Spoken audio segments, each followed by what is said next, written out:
चल रहे हैं शिमला का माल रोड, जो कि अपने आप में बहुत फेमस है, बहुत मशहूर है। आप भी गए होंगे, वहां पर देखा होगा। तो वहां की सियासत अभी इस समय क्या कह रही है, हमारे वरिष्ठ सहयोगी अजय कुमार खुद ग्राउंड जीरो पर मौजूद है। सीधे मैं आपको उनके पास लिए चल रही हूं।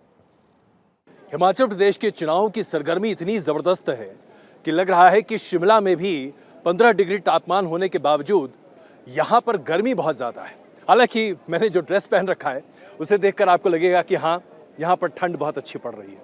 हम अभी मौजूद हैं मॉल रोड पर। मॉल रोड जो कि शिमला का दिल है, ये रिज का पूरा इलाका है। सारे सैलानी आपको यहाँ पर दिखाई देते हैं। बड़ी संख्या में लोग यहाँ पर मौजूद हैं, और हो भी क्यों ना, शिमला है ही इतनी खूबसूरत सी जगह। सामने जो आप चर्च देख रहे हैं, ये सेंट माइकल्स कैथीड्रल है। करीबन 125 साल से भी पुराना ये सेंट माइकल्स कैथीड्रल अपने आप में भारत के इतिहास का गवाह रहा है। हिमाचल प्रदेश और उसके आसपास के तमाम इलाकों के इतिहास का गवाह रहा है। सत्ता बनते और बिखरते सेंट माइकल्स कैथीड्रल और यहाँ पर काम करने वाले बहुत सारे लोगों ने न जाने कितनी बार देखा होगा। आइए अब आपको थोड़ा सा मॉल का और भी एक नज़ारा दिखा दें। ये सामने आपको दिखाई देगा कॉफ़ी शॉप। एक ज़माने में ये कॉफ़ी शॉप अपने आप में बड़ा मशहूर हुआ करता था। यहाँ की नामचीन हस्तियाँ यहाँ आया करती थीं, शामें यहाँ पर होती थीं, गपशप होती थी, और उसके साथ साथ सबसे महत्वपूर्ण बात, राजनीति की पूरी दुकान यहाँ सजा करती थी। लेकिन ये कॉफ़ी शॉप आज तब्दील हो चुका है। हिमाचल टूरिज्म का केंद्र है। यहाँ पर लोग आते वैसे ही हैं, कॉफ़ी और चाय वैसी ही मिलती है। हाँ, फ़र्क सिर्फ इतना है कि अब राजनीति की बात उतनी ज़्यादा नहीं होती, क्योंकि सैलानी यहाँ कहीं बड़े पैमाने पर आते हैं। मेरे पीछे जो आप इमारत देख रहे हैं, ये भी 100 साल से भी पुरानी इमारत है। इसका नाम है गेयटी थिएटर। गेयटी थिएटर में अलग अलग तरह के यहाँ पर प्लेज होते रहते थे। ये थिएटर का एक मुख्य केंद्र आता, और अनुपम खेर सरी के तमाम कलाकार यहाँ पर कई बार अपने नाट्य को प्रदर्शित कर चुके हैं। यहाँ तक कि अगर बात की जाए नसरुद्दीन शाह, अनुपम खेर, आप नाम लेते चले जाइए। हिमाचल प्रदेश में संस्कृति का एक बड़ा ही ज़बरदस्त जोर है साहब। यहाँ पर ऐसा लगता है जैसे कि आप रग रग में लोगों के संस्कृति और उसके साथ साथ कला और हर तरह की रिफाइनमेंट ऑफ लाइफ जिसे कहते हैं, उसे महसूस कर सकते हैं। जगह जगह से लोग यहाँ आते रहे हैं। यहाँ पर पर्यटक बड़े पैमाने पर आते रहे हैं, और पर्यटन का बड़ा केंद्र भी रहा। जाहिर सी बात है, इसका काफ़ी फायदा होता हुआ दिखाई भी दिया है। तो चलिए, हमने बात कर ली मॉल रोड की। मॉल रोड पर अभी तापमान जैसा भी हो, लेकिन हिमाचल प्रदेश की राजनीति में एक बड़ा ही जबरदस्त भूचाल लाने की कोशिश भारतीय जनता पार्टी कर रही है। भारतीय जनता पार्टी 37 साल पुराने उस रिकॉर्ड को तोड़ना चाहती है जो पूर्व मुख्यमंत्री वीरभद्र सिंह ने बनाया था। उस रिकॉर्ड में सरकार रिपीट हुई थी। 37 साल पहले ऐसा हुआ था। लेकिन क्या इस बार फिर भारतीय जनता पार्टी अपनी सरकार को रिपीट कर पाएगी? ये अपने आप में बहुत बड़ा सवाल है। हमने सोचा क्यों ना ऐसा किया जाए कि कुछ बुद्धिजीवियों से बातचीत कराए, जो शिमला को न सिर्फ महसूस करते हैं, बल्कि जिनके रगों में शिमला और हिमाचल प्रदेश बसता है। आज हमारे साथ बहुत अच्छे जनमान्य लोग मौजूद हैं। हमारे साथ भारतीय जनता पार्टी के सदस्य भी हैं, कांग्रेस के सदस्य भी हैं। लेकिन हम यहाँ पर पार्टी पॉलिटिक्स नहीं, हम यहाँ पर हिमाचल की राजनीति, हिमाचल की जनता, हिमाचल की सभ्यता, हिमाचल की संस्कृति की बात करने जा रहे हैं। तो आइए शुरुआत करते हैं। मैं आप ही से शुरू करता हूँ साहब। भारतीय जनता पार्टी अपने आप को यहाँ पर रिपीट करना चाहती है, 37 साल के इतिहास को तोड़ना चाहती है। आपको लगता है ये संभव है? बिल्कुल संभव है, क्योंकि जिस प्रकार से प्रधानमंत्री नरेंद्र मोदी जी का आज एक चमत्कारिक नेतृत्व हमारे पास है, और उनका पूरा सहयोग हिमाचल प्रदेश के साथ है। जब जब भी सहायता की ज़रूरत पड़ती है, प्रधानमंत्री जी खड़े होते हैं हिमाचल के लिए। वो खुद भी कहते हैं कि मैं हिमाचल का हूँ। जब भी हिमाचल में आते हैं तो हिमाचल की यादें ताज़ा करते हैं। तो एक प्रकार से हम उनको हिमाचल का ही प्रतिनिधि समझते हैं, और जब भी हमें किसी चीज़ की भी आवश्यकता पड़ती है तो वो देखिए, ये तो राजनीतिक बात हो गई, एक पार्टी पॉलिटिक्स की बात हो गई। पार्टी के कार्यकर्ता हैं आप, जाहिर सी बात है। लेकिन ये बताइए, आम जनता इस बात को महसूस करती है, या अगर आप नागरिक होते, आप बीजेपी के कार्यकर्ता नहीं होते, तभी यही महसूस करते हैं? निश्चित तौर पर, क्योंकि मैं कार्यकर्ता भी हूं और सामाजिक कार्यकर्ता भी हूं, पार्टी का कार्यकर्ता भी हूं। जो पब्लिक ओपिनियन है वो ये कहता है कि केंद्र में जिसकी सरकार हो, विकास को आगे बढ़ाना हो, और जो वर्तमान सरकार ने, जो जयराम ठाकुर की सरकार ने काम को आगे बढ़ाया है और उस काम को और गति देनी है, तो निश्चित तौर पर यहाँ भारतीय जनता पार्टी को दोबारा सत्ता में लाना पड़ेगा, ताकि भी प्रदेश का विकास हो, तीव्र विकास हो और सर्वांगीण विकास। थोड़ा जवाब और लेता हूँ। हमारे साथ कांग्रेस का प्रतिनिधित्व कर रहे हैं साहब। ये बताइए, कांग्रेस अपनी तरीके से साइलेंट कैंपेन कर रही है इस बार। साइलेंट कैंपेन क्या होता है, पहली बार सुन रहा हूँ ये। देखिए, साइलेंट कैंपेन का मतलब है कि दूसरी तरफ डबल इंजन है, ताकत है। हाँ, कांग्रेस के पास जनता की और डबल इंजन यानी मतदाताओं धक, धक, धक, धक, की धक मतदाताओं की ताकत है, वो साइलेंट जी। है। हमारा काम प्रदेश की जनता कर रही है, इसलिए कांग्रेस पार्टी वापसी कर रही है। कारण 5 साल की फेल सरकार, फेल मुख्यमंत्री। आज अच्छा, ये राजनीति की बात है, एक कांग्रेसी की बात है या आम जनता की आम बात है? जनता की आप बात है। आप पूरा प्रदेश अभी घूमेंगे, इलेक्शन चल रहा है, आप भी शिमला से बाहर जरूर जाएंगे। मुझे आप यकीन मानिए कि आज हालात ये हो गए कि प्रधानमंत्री जी को चेहरा बनाना पड़ रहा है। 9 रैलियां कर चुके हैं, लगातार हिमाचल का दौरा कर रहे हैं। आपने हिमाचल बहुत का बड़ी बात बेटा कही भी है। कह दिया आपने। मैं शशिकांत जी के पास चलता हूँ। शशिकांत जी, प्रधानमंत्री जी को चेहरा बनाना पड़ा। प्रधानमंत्री जी ने यह कहा अपनी रैली में कि अगर आप वोट देते हैं तो आप मोदी को वोट देते हैं, आपका हर वोट मेरे लिए आशीर्वाद है। क्या ये चुनाव प्रतिष्ठा का चुनाव बन चुका है? बिल्कुल, निश्चित तौर पर आपने बिल्कुल ठीक कहा, क्योंकि प्रधानमंत्री जी का संबंध इस प्रदेश से भी रहा है और वो किसी भी तरह से इस प्रदेश की हार जीत को अपनी प्रतिष्ठा से क्या जोड़कर देखते हैं। और दूसरा, क्योंकि राष्ट्रीय अध्यक्ष इसी प्रदेश से हैं जगत प्रकाश नड्डा जी, तो निश्चित तौर पर उनके लिए भी एक बहुत बड़ा सवाल है कि अपने गृह राज्य में तो जीत उनके लिए सुनिश्चित करना बहुत ज़रूरी है। तो मुझे लगता है कि आपकी बात बिल्कुल ठीक है, इसलिए प्रधानमंत्री जी जो अपील यहाँ कर रहे हैं वो व्यक्तिगत कर रहे हैं और लोगों से कर रहे हैं। वो नाम ले लेकर रैलियों से उन लोगों को पहचान रहे हैं जिनके साथ उन्होंने यहाँ पर प्रभारी के तौर पर काम किया है। आपका नाम लिया कि नहीं, बताइए। नहीं, मेरा नाम इस बार नहीं लिया। वैसे मैं आपको बता दूं, प्रधानमंत्री जी कई मौकों पर शशि जी का नाम ले चुके हैं। ये बात अलग है कि शशि जी एक विश्लेषक और यूनिवर्सिटी में एक शिक्षक के तौर पर काम करते हैं, लेकिन शशि जी का एक अपना यहाँ पर दबदबा है। कई रैलियों में इनके नाम लिए जा चुके हैं, बहुत प्रसिद्ध व्यक्ति हैं। आप साहब बताइए, प्रतिष्ठा का सवाल है, लेकिन यहाँ प्रियंका गांधी के अलावा राहुल गांधी कैंपेन करने नहीं पहुंचे। कमी खली लोगों को? बिल्कुल, क्योंकि जब दोनों तरफ से हम चुनाव को इसको देखते हैं, जो वोटिंग पैटर्न है उसको बहुत सी चीज़ें प्रभावित करती हैं और हिमाचल की राजनीति की एक अलग पहचान रही है। पूरे स्टेट लेवल पे देखें हम, राष्ट्रीय नेतृत्व भी दिया है भारतीय जनता पार्टी की तरफ से। नड्डा जी यहाँ पे हैं, अनुराग जी यहाँ पे हैं, मोदी जी की रैलियाँ हो रही है। तो कहीं ना कहीं कांग्रेस पार्टी में सिर्फ प्रियंका जी आ रही हैं और राहुल जी नहीं आ रहे हैं, कोई बड़े लेवल के नेता नहीं आ रहे हैं। तो डेफिनेटली इस चीज़ का भी एक प्रभाव कहीं ना कहीं पे जनमानस के ऊपर है और एक चर्चा भी चल पड़ी है कि यदि वो नहीं आ रहे हैं तो उसके पीछे क्या कारण है। और जब आपको लगता है कि गांधी परिवार ने हिमाचल को छोड़ दिया, यहाँ सिर्फ घर बना लिया प्रियंका जी के रहने के लिए, हिमाचल को छोड़ दिया? गांधी परिवार ने हिमाचल में अपनी संपत्तियां तो अर्जित की हैं, उन्होंने घर बनाया है, वो यहाँ रह सकती हैं क्योंकि उन्होंने एक प्रॉपर प्रोसीजर से वो काम किया। मैं उस विषय पे नहीं जाऊंगा क्योंकि मैं पॉलिटिक्स साइंस का विद्यार्थी हूँ। मैं डिबेट को आप जो मेरे से पूछना चाह रहे हैं उसके साथ 2-3 चीज़ें और जोड़ना चाहूँगा कि यदि हम पूरे नेशनल सिनेरियो की बात करते हैं और अभी कल ही आप देखेंगे कि बहुत से राज्यों में रिजल्ट्स आए हैं, तो आप देखेंगे कांग्रेस कहाँ पे है। बहुत सी जगह उन्होंने लूज किया जो उनकी ट्रेडिशनल होल्ड की सीटें थी। तो यहाँ पे कांग्रेस वर्सेस बीजेपी ही 2 ट्रेडिशनल पार्टीज हैं जिनके बीच में सत्ता के लिए संघर्ष होता है और आज तक भी होता है। थर्ड फ्रंट भी बनने की यहाँ पे बहुत बार कोशिश हुई है, लेकिन जो सत्ता की लड़ाई है या जो सीटों का डिस्ट्रीब्यूशन है वो दोनों पार्टीज के बीच में रहता है। यदि चुनाव प्रचार के हिसाब से हम सारी चीज़ों को देखते हैं तो कहीं ना कहीं पे राष्ट्रीय नेतृत्व की बात करें या प्रदेश के नेतृत्व की बात करें तो चुनाव प्रचार में गांधी फैमिली का यहाँ पे ना होना या राहुल गांधी का यहाँ पे ना होना अपने आप में एक बहुत बड़ा प्रश्न है। बिल्कुल, अभी इन्होंने कहा कि यहाँ पर 2 पार्टियों का आमतौर पर प्रभुत्व रहता है। आम आदमी पार्टी यहाँ पर एक तीसरे किरदार के तौर पर आई है। अश्विनी जी के पास चलता हूँ। अश्विनी जी, आम आदमी पार्टी ने भूचाल मचाया है। 300 यूनिट बिजली फ्री, 3000 रुपए प्रति महिलाओं को फ्री फ्री फ्री फ्री, ऐसी सेल तो हिमाचल प्रदेश में कभी नहीं लगी साहब। ये बहुत हैरानगी की बात है और मुझे लगता है कि ये जिस तरह से पंजाब में आम आदमी पार्टी ने वहाँ एक मैंडेट लिया, वो तो वहाँ कंडीशंस ऐसी थी। बट मैं एक बात तो ये कहूँगा कि मुख्यमंत्री जी ने एक स्टेटमेंट दिया था कि आप पार्टी तो मोस्ट वेलकम है आए यहाँ पे, लेकिन उनको आते आते पहाड़ में सांस फूल जाएगी।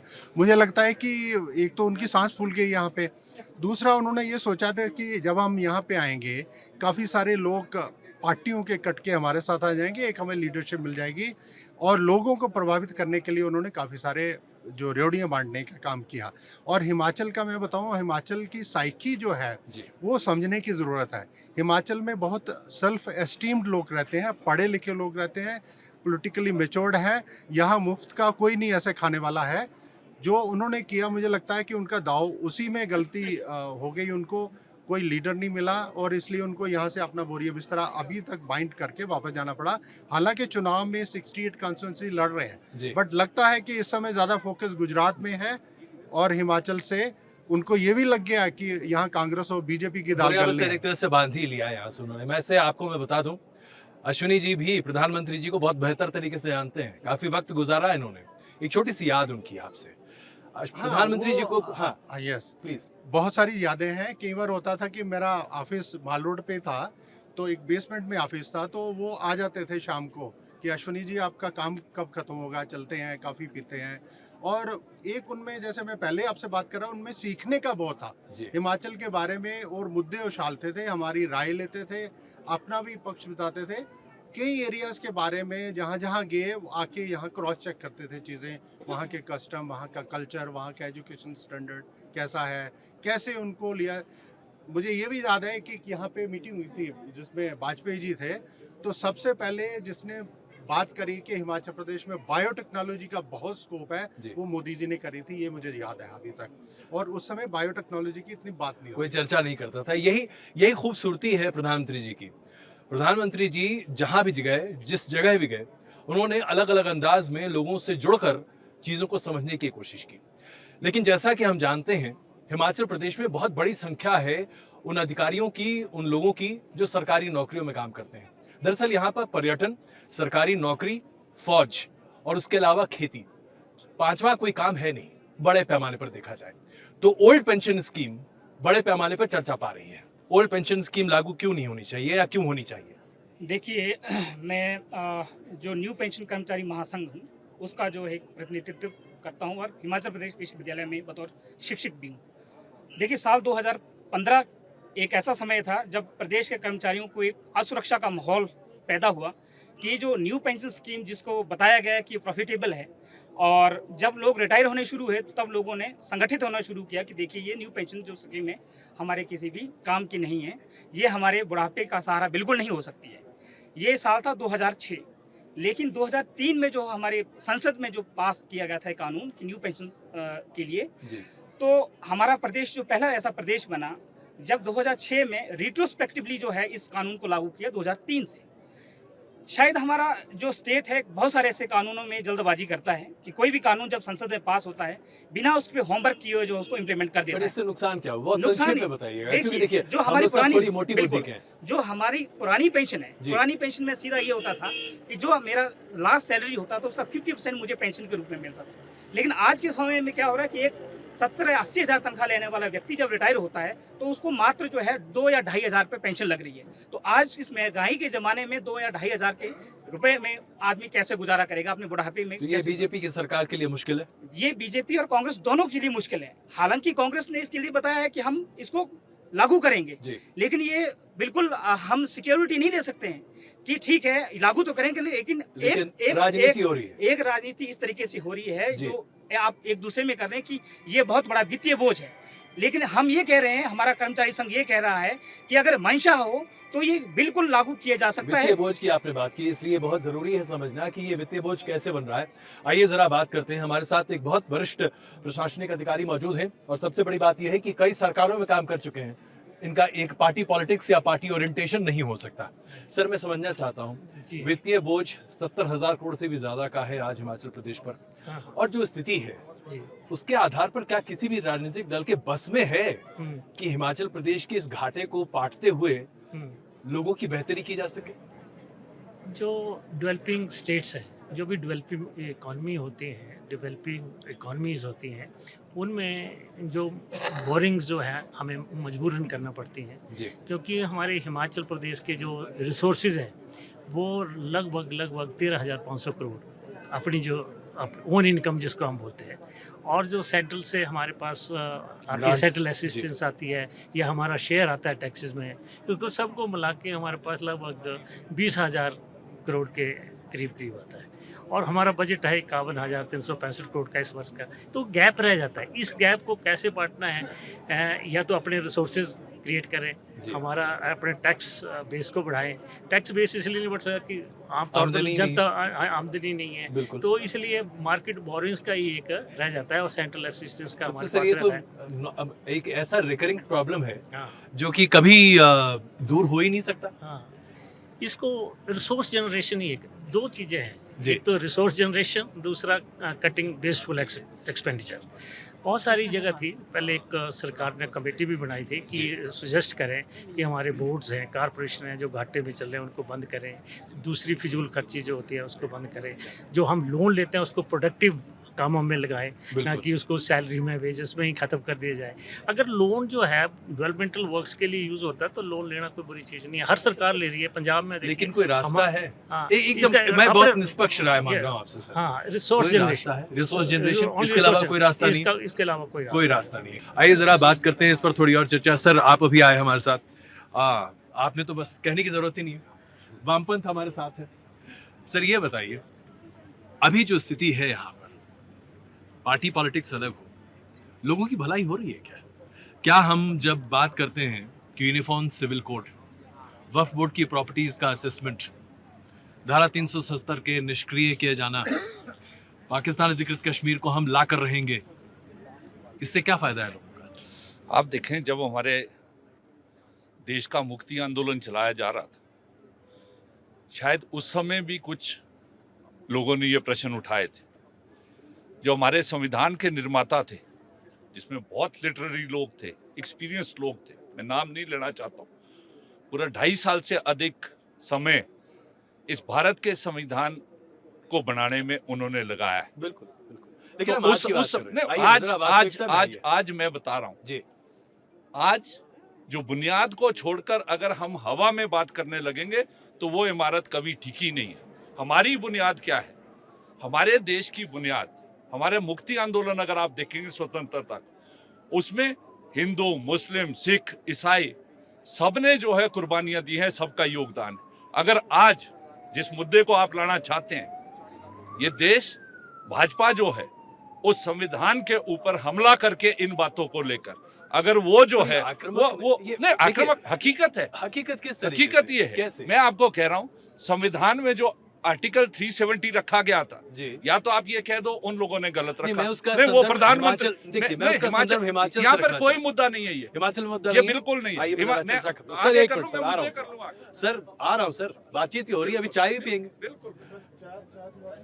अरे भाई चाय आ गई। देखिए ये इसे कहते हैं मॉल रोड की कल्चर। यहाँ पर चर्चा भी होती है, चाय भी होती है, बिस्किट भी होते हैं। भाई चाय पिलाओ सबको यार, पिलाओ चाय पिलाओ। हाँ बस इधर से आप शुरू कीजिए और हम लेते जाएंगे। तो आइए जरा इधर हम आपको दिखा रहे हैं। तो चाय की जो केतली है आपके सामने है और चाय अब सबको परोसी भी जा रही है। ये बताइए साहब, ये सब जो मुद्दे हैं, चुनाव के मुद्दे हैं, भावनात्मक मुद्दे हैं, लोगों के लिए तो बहुत मायने रखते हैं, आपके लिए मायने रखते हैं? जी हाँ, बिल्कुल मायने रखते हैं, क्योंकि जो लोकतंत्र है उसमें सबको अपना अपनी अपनी बात करने का अधिकार है। चाय लीजिए। मगर बात किस बात पर हो वो भी बहुत इंपॉर्टेंट है। जी। अगर मैं हिमाचल प्रदेश की बात करूं तो पिछले अगर कुछ समय से आप देखेंगे तो यहाँ पर डेवलपमेंटल जो काम हुए हैं, और अगर मैं पर्यटन की बात करूं, because I am teacher, I am teaching tourism in university, so अगर मैं टूरिज्म की बात करूं तो बहुत लंबे समय से सरकारें टूरिज्म की इंपॉर्टेंस के बारे में तो बात करती थी, मगर उसको किस तरह से लागू किया जा सकता है इस पे बात नहीं करती थी। मगर पिछले कुछ समय से जिस तरह से हिमाचल प्रदेश में ऑफ बीट टूरिज्म को किस तरह से प्रमोट किया जाए, किस तरह से नई डेस्टिनेशंस को प्रमोट किया जाए, और सबसे बड़ी बात है कि टूरिज्म को गांव में ले जाया जाए ताकि वहां पर रोजगार को पैदा किया जा सके, वहां पर एंटरप्रेन्योर जो है पैदा हो, वो रोजगार लेने वाले ना हो बल्कि रोजगार देने वाले हों। इस नीति से तेरी राहें, नई मंजिलें, इस तरह की एक पॉलिसी बनाई गई। इसके साथ साथ जो कनेक्टिविटी के इश्यूज थे, जैसे यहाँ पर आप ये बताइए ना, मैं समझना चाहता हूँ, देखिए चुनाव में जो मुद्दे उठाए जा रहे हैं, ये हिमाचल प्रदेश के लोगों के लिए मुद्दे हैं या नहीं है? आपके लिए मुद्दा है? जी बिल्कुल, मेरे लिए मुद्दा है, क्योंकि हिमाचल के लोगों के लिए बेसिक मुद्दा, क्योंकि हिमाचल में 3 तरह के लोग हैं। यहाँ पर सरकारी कर्मचारी हैं, यहाँ पर बागबान हैं, यहाँ पर पर्यटन से जुड़े हुए लोग हैं। और जिस तरह से केंद्र सरकार भी और हमारे आदरणीय प्रधानमंत्री श्री नरेंद्र मोदी जी भी बार बार बात करते हैं कि पर्यटन जो है आने वाले समय में इस देश का भविष्य है, जो सबसे ज्यादा रोजगार को सृजन करेगा। और हिमाचल प्रदेश में एक ऐसा स्टेट है जो सिर्फ पर्यटन के नाम पर पूरे विश्व में जाना जाता है, मगर सरकारों की कोई पॉलिसी नहीं थी। तो इस सरकार ने कम से कम उसके बारे में सोचना यानी बारे- आपके हिसाब से अच्छा काम हो रहा Yes, है। yes. सर मैं आपके पास आता हूँ, बताइए मुझे, भाई मेरी चाय तो मिली नहीं, अरे भाई हमें भी चाय दे दो यार हमें भी चाय दे दो भाई, क्योंकि चाय के साथ चर्चा का मजा ही अलग है। साहब ये बताइए, धारा 370 को निष्क्रिय किया, भाषण में कहा, ये कहा कि हम पाकिस्तान अधिकृत कश्मीर को अपने पास लाकर रहेंगे, ये भी कहा कि यूनिफॉर्म सिविल कोड लाकर रहेंगे, वफ की प्रॉपर्टी, जिस प्रांत में जिस प्रदेश में 10% से कम मुस्लिम आबादी हो, इन सब मुद्दों का क्या मतलब है? देखिए, ऐसा है कि यूनिफॉर्म सिविल कोड का मतलब क्या है। ये हमारा देश एक है जी, इसमें एक कानून लागू हो, और हमारा जो विरोध 370 के खिलाफ रहा वो ये रहा कि भारत के बाकी हिस्सों में एक झंडा लगेगा तिरंगा, लेकिन जम्मू कश्मीर में लगेंगे 2 झंडे, वहाँ का एक जम्मू कश्मीर का अलग और इस देश का अलग। तो हमारे संस्थापक जो जनसंघ के अध्यक्ष रहे श्यामा प्रसाद मुखर्जी, उन्होंने एक देश में एक विधान, एक संविधान और एक निशान के लिए संघर्ष किया और अपने प्राणों का बलिदान दिया। तो तब से लेकर के ये जनसंघ के टाइम से और हमारी विचारधारा का। लेकिन इस बार हिमाचल के चुनाव में इसकी क्या आवश्यकता, मैं ये समझना चाह रहा हूँ। देखिए, ये एक से हम बहस कह सकते हैं, बस एक सैद्धांतिक बहस कही है। चुनाव में मुद्दे होते हैं सिर्फ इसलिए क्योंकि यहाँ पर फौज में काम करने वाले लोगों की संख्या बहुत है, इसलिए इस मुद्दे को उठा रहे हैं। देखिए, इसमें जो चारों तरफ जो एक आवाज़ आ रही है कि इस देश में एक विधान होना चाहिए, एक संविधान होना चाहिए, और इसमें अलग अलग प्रकार का कोई भी नियम किसी के लिए नहीं होना, मुस्लिम के लिए अलग हो, ईसाई के लिए अलग हो, हिंदू के लिए अलग हो, ये बात बिल्कुल भी हमारे संविधान में कहीं नहीं लिखी है।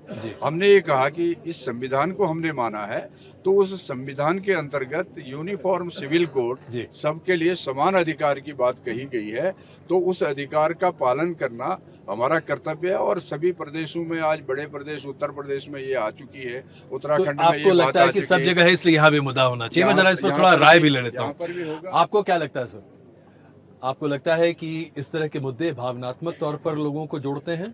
नहीं, अभी देश में भी और प्रदेश में भी जी, जो सबसे बर्निंग इश्यूज है वो है महंगाई, बेरोजगारी, या 5 साल की सरकार का रिपोर्ट कार्ड, या आपने 2017 में जो लोगों से वादे किए।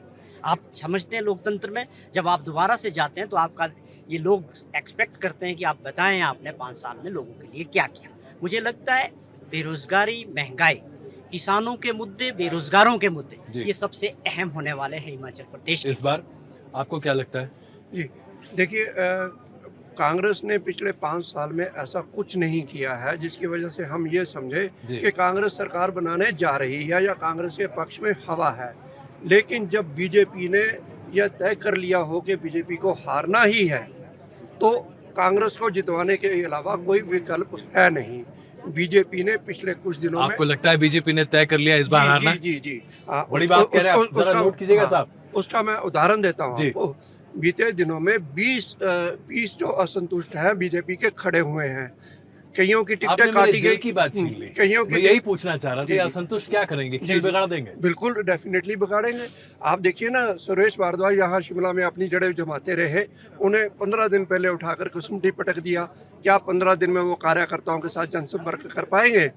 ऐसे ही राकेश पठानिया के साथ हुआ। ऐसे ही पिछले कल ही जो भाजपा का घोषणा पत्र है, आप देखिए ना, कॉमन सिविल कोड का क्या मतलब है? 2% की आबादी मुस्लिम की और कम से कम 6 सीटें बीजेपी की इफेक्टेड होंगी, जिला सिरमौर में, जिला चंबा में, जिला कांगड़ा में। कम से कम 6 सीटों पर ऐसे हैं जहां मुस्लिम लोग जो हैं भाजपा को पराजित करवा सकते हैं, है ना। अब वक्फ बोर्ड की संपत्तियों को शिमला में ले लीजिए या प्रदेश में ले लीजिए, 89% संपत्तियां जो है वो हिंदुओं के पास है। वो संपत्ति वो वक्फ बोर्ड की है, लेकिन वहाँ कारोबार जो है। आपको क्यों लगता है मुद्दा क्यों उठाया? आप ऐसे सवालों का जवाब दे रहे हैं जो शायद मैं पूछना चाह रहा था, लेकिन वो पूछने की जरूरत ही नहीं पड़ रही। लेकिन मैं आपको ये बता रहा हूँ ना, पत्रकार है ना, इसलिए जमीनी पत्रकार है, बड़े पुराने पत्रकार है। देखिए, यही होता है, आदमी कुछ भी कर ले, लेकिन पत्रकार जो होता है वो आजीवन पत्रकार रहता है। आपके खून से पत्रकारिता जा ही नहीं सकती, जैसे वकील और डॉक्टर। जी साहब। तो वक्फ बोर्ड की संपत्तियों से कोई मतलब नहीं है। आप राजीव बिंदर नाहन में अच्छा खासा जन समर्थन बनाए हुए थे। पिछले कल जो घोषणाएं हुई है वो वहाँ पर मुस्लिम वोटर है, जो राजीव बिंदल के पक्ष में हमेशा खड़ा रहा, सोलन से वो नाहन गए, उन्हें जितवाता रहा। आप देखिएगा 2 दिन में क्या असर होने वाला है। क्योंकि चलिए मैं यहाँ पे ऐसे तो आमतौर पे पूछता नहीं, आपको लगता है कि इस बार बीजेपी ने अपनी जड़ें खुद ही खोद दी हैं? जी, खुद ही हैं। और बीजेपी के कई निर्णय ऐसे रहे हैं जिसकी वजह से बीजेपी को पराजय का सामना करना पड़ेगा। मसलन मैं आपको बताता हूँ, अब नरेंद्र मोदी जी आ रहे हैं यहाँ पर, हिमाचल में जनसभाएं कर रहे हैं। वो कह रहे हैं कैंडिडेट के लिए वोट नहीं मांग रहे हैं, वो ये वोट मांग रहे हैं कि आप बीजेपी का जो वोट देंगे वो मुझे पड़ेगा। वो लोग कहते हैं लोकसभा में देंगे भाई। हाँ, ये यहीं से एक बात निकल के आई। कल मैं रास्ते में था और मुझे एक बात सुनने को मिली कि मोदी तुझसे बैर नहीं, जयराम तेरी खैर नहीं। क्या होने जा रहा है?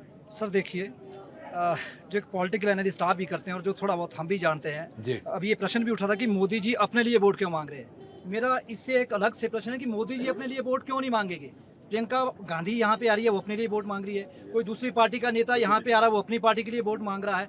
नरेंद्र मोदी यहाँ पे देश के प्रधानमंत्री जरूर हैं, लेकिन वो भारतीय जनता पार्टी के सम्मानित नेता हैं, वो भी अपने लिए वोट मांगेंगे। और हर पार्टी अपने लिए यहाँ पे वोट मांगती है। जो यहाँ पे मुद्दों की बात हो रही थी, जो सर भी कह रहे थे कि जो वक्फ बोर्ड का एक इशू है, वो एक बहुत बड़ा इशू है, लेकिन वोटिंग पैटर्न को सिर्फ एक मुद्दा निर्धारित करता है ऐसा नहीं है सर। मैं पॉलिटिक्स साइंस का टीचर हूँ। There are so many factors who are deciding this discourse of politics. आपका व्यक्ति का व्यक्तित्व कैसा है, उसकी लीडरशिप क्वालिटी कितनी है, उसका लोगों के साथ संपर्क कितना है, कनेक्ट कितना है, आपकी हेल्थ की सर्विसेज कैसी हैं, एजुकेशन सेक्टर में आपने क्या किया है। और हिमाचल की पॉलिटिक्स में कुछ एक रिचुअल्स होती हैं सर, और हर जगह होती हैं कि कुछ मुद्दे आपको डालना पड़ते हैं। लेकिन यहाँ पे इस चुनाव में पिछले 5 सालों में जो जयराम जी की सरकार ने किया वो मुद्दे रहेंगे, जो विरोधी उसकी काट कर रहे हैं वो मुद्दे रहेंगे। यहाँ पे स्वास्थ्य बहुत बड़ा मुद्दा है, पर्यटन बहुत बड़ा मुद्दा है, रोजगार बहुत बड़ा मुद्दा है, ओपीएस बहुत बड़ा मुद्दा है, और इसके साथ साथ जो कैंडिडेट का डिस्ट्रीब्यूशन है, टिकट का डिस्ट्रीब्यूशन है, वो भी एक बहुत बड़ा मुद्दा है। प्रत्येक प्रकार के दल के लिए सर बहुत बड़ा मुद्दा है। सर आप अध्यापक हैं, ये दिख रहा है। सर जो रेबल्स की अध्यापक ऐसे ही नाराज हो जाते हैं जब कोई शिक्षक जो है वो बेतुका सा सवाल पूछे। सर देखिए, जो रेबल्स की बात सर कर रहे थे, rebels is not only BJP, rebels Congress में भी बहुत जबरदस्त है,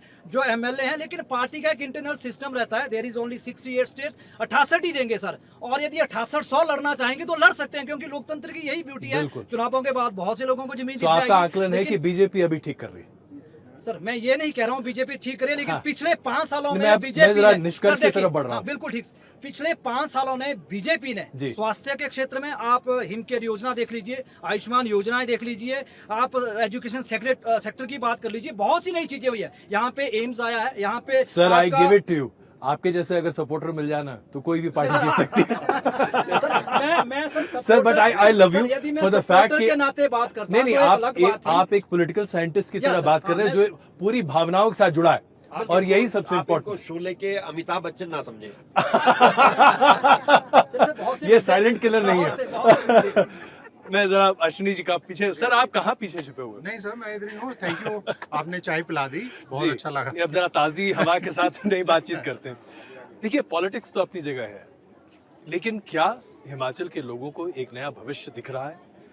क्या हिमाचल के लोगों के लिए बीते 5 साल 10 साल में तरक्की इतनी हुई है कि ये प्रांत, ये राज्य अपने पैर पर खड़ा होकर आगे बढ़ सकता है?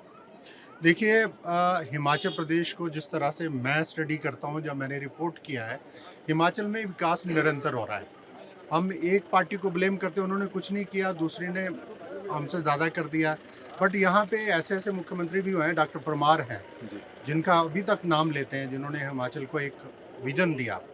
उसके बाद शांता कुमार जी की अपनी कंट्रीब्यूशन है, जिनको पानी का, हिमाचल प्रदेश में आप जानते हैं पहाड़ी क्षेत्र है, पानी औरतें घड़ा उठा के, जब अपना बर्तन उठा के मीलों से पानी कलेक्ट करती है, जैसे राजस्थान में एक स्टेज पे होता था। शांता कुमार जी को पानी वाला मुख्यमंत्री कहते हैं। धूमल जी जब आए, उन्होंने सड़कों का बहुत विस्तार किया, सड़कों का एक्सपेंशन हुआ।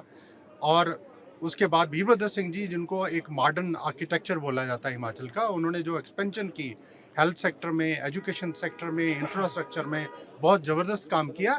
और ऐसा नहीं कह सकते जयराम जी ने कुछ नहीं किया, इन्होंने भी काम किया है।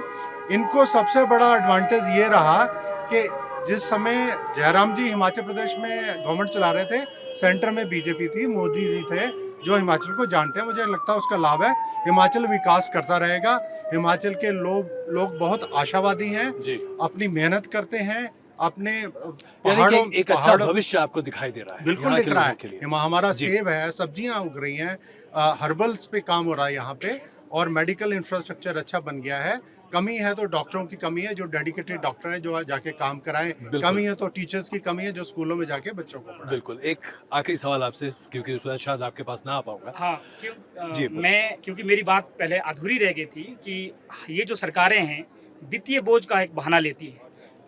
एनपीएस से जो संगठन है, इन्होंने अपने लेवल पे बहुत सारा डाटा इकट्ठा किया है, जो एक बड़ा इंटरेस्टिंग डाटा आपसे शेयर करना चाहता हूँ। देखिए, जब ये पेंशन लागू की गई, न्यू पेंशन स्कीम्स, और इस न्यू पेंशन स्कीम्स के तहत अभी तक जो है जुलाई के फर्स्ट वीक 2022 तक करीब 6,600 करोड़ रुपए का पैसा जो है सरकार एनएसडीएल को भेज चुकी है। और एक सवाल विधानसभा में, एक सवाल के जवाब में जो है सरकार ने जवाब दिया कि अगर आज के दिनांक में ये इस पेंशन को इशू को रिजॉल्व करना हो, पुरानी पेंशन लागू करनी हो, तो वित्तीय बोझ कितना पड़ेगा, तो उन्होंने कहा 2,000 करोड़, और एक मुश्त सेटलमेंट के लिए, और उसके बाद साल दर साल 500 करोड़ की जरूरत पड़ेगी। लोग क्यों नहीं देना चाहते? तो Politics मंशा है? नहीं है, मंशा किसकी नहीं है, किसकी सरकार नहीं है? की, सरकार की। अब मैं मौजूदा बताऊं, सरकार अब की या आने वाली सरकार देखिए, की? एक क्रॉनिक कैपिटलिज्म का उदाहरण देखिए sir. I agree sir, but let's get to the basics. सरकार के, मौजूदा सरकार की मंशा नहीं है, दूसरी सरकार आएगी कर देगी। क्योंकि मौजूदा सरकार नहीं किया है, हाँ। तो कर्मचारियों के पास और ऑप्शन क्या है? जिस सरकार तो आप बदलना चाहते हैं? क्योंकि 1162 करोड़ रुपए सालाना जो है एनएसडीएल को भेजा जा रहा है इस अपने अकाउंट से, लेकिन जरूरी कितना है? 500 करोड़ की जरूरत है। अब ये जो रेस्ट अमाउंट है वो आपके हिसाब से ये पैसा एकत्रित किया जा सकता है? मौजूदा सरकार है सर, नई सरकार आपके हिसाब से अच्छा काम कर पाएगी? बिल्कुल कर पाएगी, लेकिन मैं यही पूछ रहा हूँ कि आप नहीं कौन सी सरकार, कर्मचारियों के हकूकों को सेव करेंगे तभी, अदरवाइज मुश्किल है। बिल्कुल। एक आखिरी टिप्पणी आपकी। टूरिज्म आपने कहा कि बहुत इंपॉर्टेंट है, आप उसके शिक्षक भी हैं जी, लेकिन क्या हम यहाँ पर वो टूरिज्म देख रहे हैं जिसे आप सस्टेनेबल टूरिज्म कह सकते हैं? हाँ बिल्कुल। अब जो सरकार है, जो उसकी नई पॉलिसी, मैंने आपसे पहले भी बात की, वो सस्टेनेबल टूरिज्म की तरफ है, और दूसरी तरफ एम्प्लॉयमेंट जनरेशन की तरफ है। इसके साथ साथ मैं 2-3 चीजें और कहूंगा, क्योंकि मैं इस राष्ट्र में भी रहता हूँ।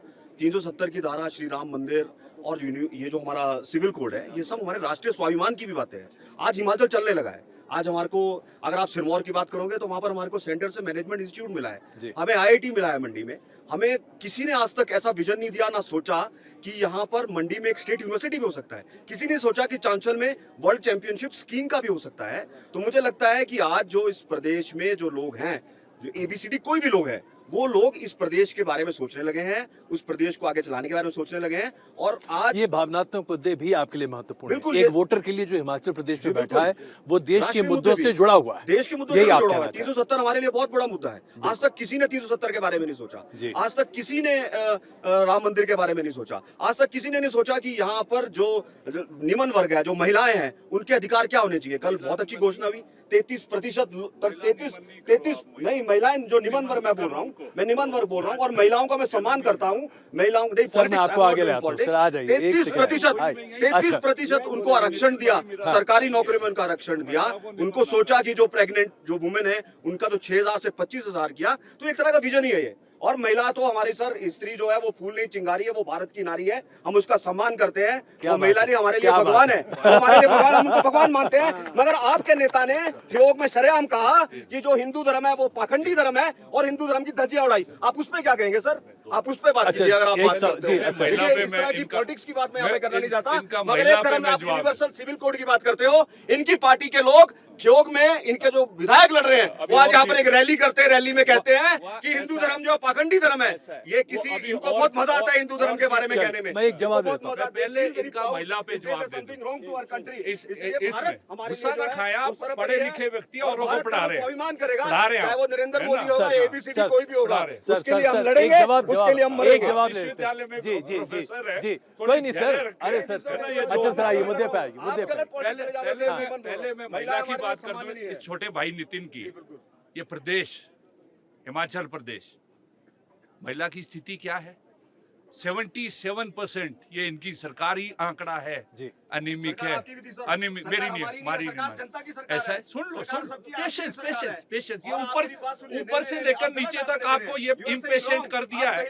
यही बुखलाहट है, यही बुखलाहट है। ये देख रहे हैं आज भी सीताराम कहा जाता है, राम सीता नहीं कहा जाता। हमारे तो जनरल सेक्रेटरी है, हमारे तो जनरल सेक्रेटरी है, आपके नहीं है। हमारे जनरल सेक्रेटरी कर ला रहे हो, आपने नहीं करना है। मैं सुबह कर रहा हूँ। हमारे जनरल सेक्रेटरी है, हमारे मैं कह रहा हूँ। आज भी ये बात जी। आती है, भारत इनको माता इनसे का कहलवा भारत को भी लिया। माता नहीं का अच्छा, दर्जा दिया खैर है। देखिए, इसलिए आपकी बात कोई नहीं, ये होता है। ये अब ये प्रचंड हो गए, आपने गलत जगह में इनको कर दिया है। अब डिबेट डिबूट का कोई मतलब नहीं है। अच्छा, आई अब भारत के बारे में भाषण देगा। अच्छा सर जी, अच्छा सर ये थोड़ा शिमला की मर्यादा को रखें। अच्छा शिमला की मर्यादा को अच्छा रखें। सर या आप इस तरह से इनको आवेश में नहीं आने दे। यही खतरा है। हिमाचल प्रदेश में 77% महिलाएं खून की कमी से जूझ रही है। एक अपने देश की दूसरा, अच्छा सर अपने गांव की चर्चा है। अच्छा सर आइए, बस सर मुद्दा ये 2.5 लाख पे मिलती है इनको। सर, इनके मुद्दे अच्छा एक बात बताइए। 2.5 लाख रुपया मिलती है। अच्छा एक मिनट, मैं टाइम आउट ले रहा हूँ। देखिए ये होता है जब आप चर्चा के लिए आते हैं। चर्चाओं में ये बड़ा आम सा काम है, बहुत आम है। लोग एक्साइटेड होते हैं और जब एक्साइटेड होते हैं तो चर्चा को ऐसा ही करना पड़ता है। अच्छा चलिए, ओके हाँ, एक बात मैं जरूर बोलना चाहूंगा। प्लीज एक मिनट सर एक minute, time out please sir चलिए, ये देखते हैं, इसे कहते हैं लोकतंत्र।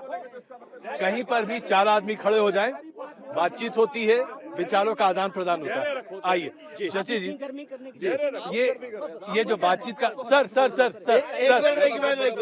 एक मिनट आपको बात चुभने लगी अब। Sir this is not right sir, this is not right please. हाँ नहीं, अभी भाई साहब, आप हमारी चर्चा का हिस्सा नहीं है। पब्लिक है, बिल्कुल, धन्यवाद सर। बस जी ठीक है जी तो शशिकांत जी, जी गरम बहस भी हो गई, बिल्कुल, चाय भी हो गई। बहुत बढ़िया। देखिए एक बात हाँ, उसका असर हो गया। मैं अजय अभी जी, जी। एक बात मैं जरूर कहना चाहूंगा। एक मिनट, सभी से मेरा अनुरोध है। ये आप एक बात देखिए कि ये हिमाचल के वोटर की और हिमाचल के राजनेताओं की खासियत है बिल्कुल। कि ये मतभेद है, मनभेद नहीं है। और यहाँ जितने भी लोग हैं, अभी आपने गर्मा गर्म बहस देखी, और यहाँ पे कम्युनिस्ट भी है, बीजेपी भी है, कांग्रेस भी है, और बहुत सालों से इसी तरह की चर्चा आप यहाँ देखते रहे हैं। लेकिन उसके बावजूद सभी शिमला के लोग हैं, हिमाचल के लोग हैं और इसी देश के लोग हैं। तो ये बहुत अच्छी बात है कि राजनीति में इस तरह की चर्चाएं बहुत जरूरी है। और मुझे लगता है जो आपने आज ये काम किया है, आज यहाँ ये सबको बोलने का मौका दिया और सबके अपने विचार जिस तरह से सामने आए हैं, तो ये एक बहुत बड़ी राजनीतिक डिबेट ऐसी हुई है कि जिससे कि आपको हिमाचल के राजनीतिक तापमान का अंदाजा पूरी तरह से हो सकता है। बिल्कुल, तो इसमें मुझे कोई लगता है- शक नहीं कि मुझे इस बात का एहसास हो गया कि अभी जब हम बहस कर रहे थे तो धीरे धीरे माहौल गर्माया, चाय आई, ऊर्जा के साथ नई ऊर्जा दिखाई दी और फिर शांत है। लेकिन सर हिस्सा नहीं हूँ, सुन हाँ लीजिए। आइए जो आपकी चर्चा है, ये रिज मैदान अच्छा पे हुई है। इधर आइए ना साहब, इधर आइए आप। हाँ, अब आपने बोलिए। पहले रोक दिया, फ्लो टूट गया है चर्चा का। नहीं तो कोई ये जो सुनिए ऐसा है, देखिए बातचीत तो हमेशा होती है। आप यहाँ के वोटर होंगे, बिल्कुल होंगे, है ना जी। मैं आपसे एक सीधा सवाल पूछता हूँ, आपकी विचारधारा क्या है? देखिए मेरी विचारधारा वो है जो पूरे 70 लाख लोगों की विचारधारा है, जो हिमाचल और हिमाचल की बात करता है, मेरी वो विचारधारा है। लेकिन मैं अभी चर्चा पे आता हूँ। ये जो इतने बड़े बड़े बुद्धिजीवी यहाँ खड़े हैं, मुझे नहीं लगता कि अभी तक जितनी चर्चाएं हुई है उन चर्चा में ये लोग शामिल हुए। ये सीनियर जर्नलिस्ट यहाँ खड़े हैं, सीनियर लीडर्स यहाँ खड़े हैं, बहुत डॉक्टर और कई डॉक्टर यहाँ खड़े हैं, कांग्रेस पार्टी के भी सीनियर। मैं ये मानता हूँ यहाँ कोई लड़ाई नहीं होगी। थोड़ा सा गुस्सा आने दीजिए, टेम्परेचर बढ़ने दीजिए। वैसे भी 2-4 दिन रह गए प्रचार के। आपकी चर्चा के माध्यम से अगर इनके विचार बाहर आते हैं, अच्छी बात है। ये देश का दूसरा राज्य है जहां आप खड़े हैं, जहां पर 96% लोग जो शिक्षित है वो सब सुन रहे हैं, सब देख रहे हैं। कौन सा आदमी कौन लॉजिकल बात कर रहा है वो भी वो समझते हैं। कौन सा आदमी विवाद को डिबेट को विवाद में भटक रहा है वो भी समझते हैं। इसकी चिंता आप मत कीजिए। मैं चाहता हूं कि जितना गुस्से के साथ, जितना आक्रोश के साथ ये बात रख सकते हैं, इनको रखने दीजिए। हिमाचल की जनता भी देख रही है और देश की जनता भी देख लीजिए। और सर, यहाँ से वीर वो पैदा होते हैं, हिमाचल है ये, यहाँ गुस्सा दिखाया नहीं जाता है, करके दिखाया जाता है। हिमाचल वीर भूमि है, हम देश के लिए भी जान छिड़कते हैं, तो यहाँ पर चर्चा की ऐसी कोई बात नहीं। वीर भूमि की बात की तो एक आखिरी सवाल सर, मैं आपके सामने आ रहा हूँ। एक बड़ी योजना भी है अग्निवीर, और हिमाचल प्रदेश में बहुत बड़ी आबादी है लोगों की जो फौज में भर्ती होते हैं। कुछ लोग हैं जिनको ये बात समझ में नहीं आ रही कि अग्निवीर है क्या। आपको लगता है कि स्कीम सार्थक है, लोगों के मदद के लिए है, लोग इसका फायदा उठा पाएंगे? ये इसके बारे में दोनों तरह के व्यू पॉइंट्स हैं। जी। कुछ लोग सोचते हैं कि ये इसलिए स्कीम लाई गई है ताकि लोगों को जो पेंशन वगैरह ना देना पड़े और 4 साल के बाद उनको भेज दें। लेकिन दूसरा पक्ष सरकार का ये है कि इतनी अनएम्प्लॉयमेंट को देखते हुए और लोगों को जॉब दी जाए, और 4 साल के बाद जो बच्चे आएंगे तो उनको पढ़ने के लिए बहुत 22 साल में कोई आ गया तो बहुत अवसर होंगे उनको पढ़ने के लिए, उनकी स्किल डेवलपमेंट में। कल ही मैनिफेस्टो रिलीज हुआ, उनकी स्किल डेवलपमेंट के लिए, उनको जॉब में रिजर्वेशन के लिए बहुत रखा है, क्योंकि 23 साल के बाद अगर कोई आगे 22-23 के बाद तो वो दूसरे जॉब्स भी कर सकता है। तो इसके दोनों पक्ष हैं, लेकिन जो ये सरकार पक्ष लेना चाहती है कि लोगों को जॉब भी दें और उनको रीएम्प्लॉयमेंट का भी कोई साधन रखें। बिल्कुल सर, आपकी बात कंप्लीट नहीं हुई थी इसलिए हम आपके पास आ रहे हैं, लेकिन बहुत संक्षेप में, बस वक्त बहुत कम है। संक्षेप में ये बताइए, भले ही आप सीपीएम के हो, लेकिन क्या हिमाचल तरक्की कर रहा है? क्या हिमाचल में विकास दिख रहा है आपको? सरकारें आती और जाती रहती। बिल्कुल, डेफिनेटली करेक्ट क्वेश्चन आपने किया है। देखें, 1990 तक जो सरकार की नीति शिक्षा के विकास के लिए, स्वास्थ्य के विकास के लिए, सड़कों के विकास के लिए, जो मूलभूत आवश्यकताएं हैं उसके विकास के लिए रही है, तो आज हिमाचल प्रदेश केरल के बाद दूसरा सबसे ज्यादा शिक्षित। आज आप चले जाएं, हर मतलब ऐसे दुर्गम क्षेत्र में आप जो है स्कूल पाएंगे, हेल्थ सर्विस। हिमाचल प्रदेश पहला राज्य है देश का जो 100% इलेक्ट्रिफिकेशन जिसने अचीव की थी 1988 में, वो है। परंतु उसके बाद 1991 के बाद आज स्थिति क्या है? अभी डॉक्टर साहब यहाँ बात कर रहे, 6000 स्कूल ऐसे हैं जहां पर एक टीचर है। इसके लिए क्या सिर्फ बीजेपी या सिर्फ कांग्रेस जिम्मेदार है? अभी तो सरकार बीजेपी की है, किसकी जिम्मेवारी थी 5 साल?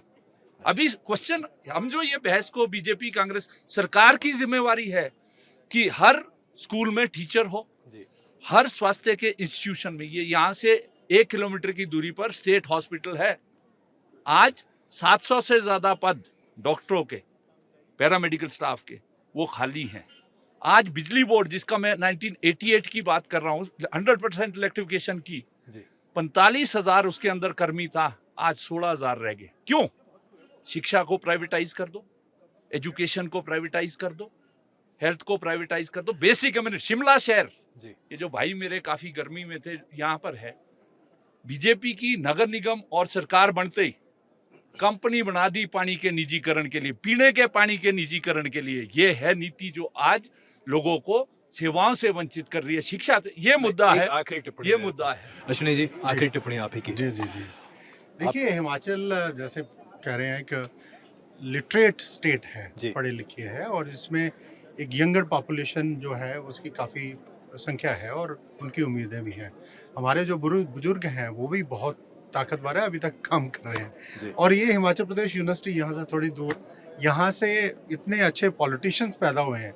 जेपी नड्डा है, आनंद शर्मा है, और अभी पीछे लुमिनाई मीट हुई, कितने बड़े बड़े लोग। हमें नहीं बुलाया था उसमें, हमें नहीं बुलाया था। ये भी मैं देखिए, शिकायत, गिले शिकवे यही दूर हो जाते हैं।